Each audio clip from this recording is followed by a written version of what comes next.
حضرت سیدنا غوث اعظم رضی اللہ تعالیٰ عنہ بارگاہ دے اندر نا ایک بادشاہ وقت دا بغداد دا بادشاہ غوث پاک رضی اللہ تعالیٰ عنہ دی خدمت اندر حاضر ہویا، حاضر ہو کے آخدا حضور اج دا میں کوئی کرامت دیکھنا چاہنا، مینوں ذرا کوئی کرامت دکھاؤ۔ آپ نے فرمایا بیلیا، بادشاہ نو فرمایا بیلیا کیڑی کرامت دیکھنا چاہنا ہے؟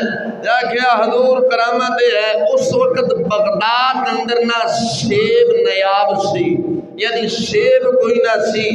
بادشاہ دے دل دے اندر خیال آیا کہ غوث اعظم دعویٰ کرتے نے کہ میں اللہ دا بندہ ہاں، میں غوث اعظم ہاں، انی دیر تک بندہ ولی نہیں بن سکتا جنی دیر تک میں مور نہ لاوا تے تمام اولیاء دی گردنا تے میرا قدم ہے تے کیوں نہ ہوئے اج غوث پاک دا مرتبہ غوثیت دا ذرا ویکھو نا۔ غوث پاک رضی اللہ تعالیٰ بادشاہ کہنے لگا حضور سیب شہید ہے، کیونکہ اس وقت بغداد اندر سیب نیاب سی، فرمایا سیب شہید ہے۔ حضرت سیدنا وسلمی امام الاولیاء امام المتقین امام الاصفیاء حضرت سیدنا غوث اعظم رضی اللہ تعالیٰ انج اپنا سیدھا ہاتھ آسمان والے اونچا کر کیتا نا اتھے کیتا تے دو سیب ہتھے دتے آ گئے، آپ دے ہاتھ مبارک کے دو سیب آ گئے۔ ایک سیب آپ نے بادشاہ نو دیتا، ایک سیب آپ نے رکھ لیا۔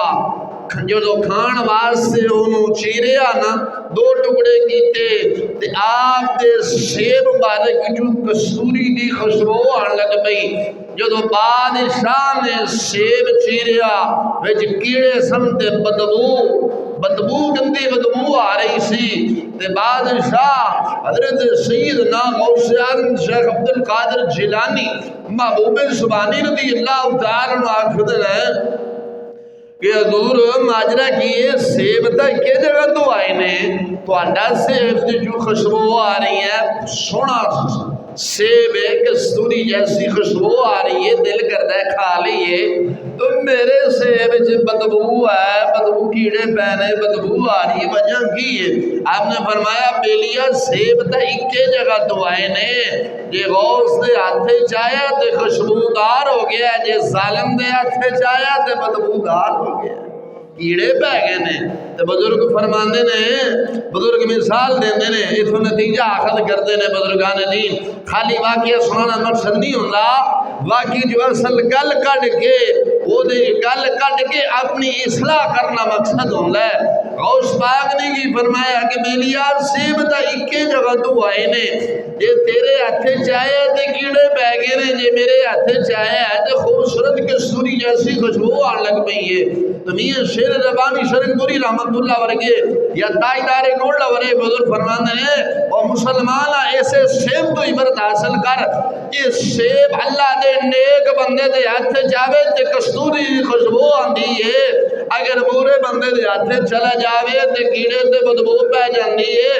یہی حساب اللہ یہ قوم شیر ربانی دے پیچھے چلے گی تے کوئی کرم والا بنے گا، کوئی میاں رحمت علی بنے گا۔ یہ قوم ظالم دے پیچھے چلے گی تے کوئی گنجا سور جمے گا، کوئی شیطان سور جمے گا۔ جے ظالم دے تھے سیب آ جاوے تے کیڑے پہ جاندے نے، جے ظالم دے تھے مسلمان قوم آ جاوے تے قوم دے اندر کیڑے نہیں بندے۔ سود دا کیڑا، رشوت دا کیڑا، حرام خوری دا کیڑا، یتیم بچیاں دے مال کھانا والا کیڑا، زمینہ غصب کرنا والا کیڑا، دین تے ڈاکے پان والا کیڑا، اماماں نو مرن والا کیڑا، قرآن دی توہین کرنا والا کیڑا، کیڑے کیڑے کیڑے پہ جاندے نے اس قوم نو، کیوں پہنے؟ کیونکہ ایک قوم ظالم بادشاہ دے ہتھے چڑھ گئی ہے۔